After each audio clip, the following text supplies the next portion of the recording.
बाळा, आमचीच आठवण काढत होतास ना, त्यामुळेच तर आम्ही प्रकट झालो. अरे मायबाप मानतोस ना आम्हाला, मग तुला पैशांची गरज असताना सांगायचं ना. कोणापुढेही हात पसरू नकोस.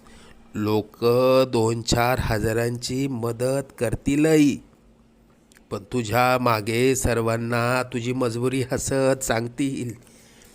आता तुला कोणापुढे हात पसरण्याची वेळच येणार नाही.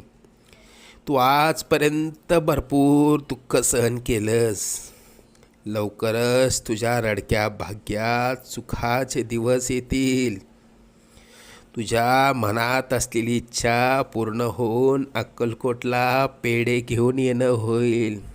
येशील ना आम्हाला भेटायला अक्कलकोटला? सगळं मनात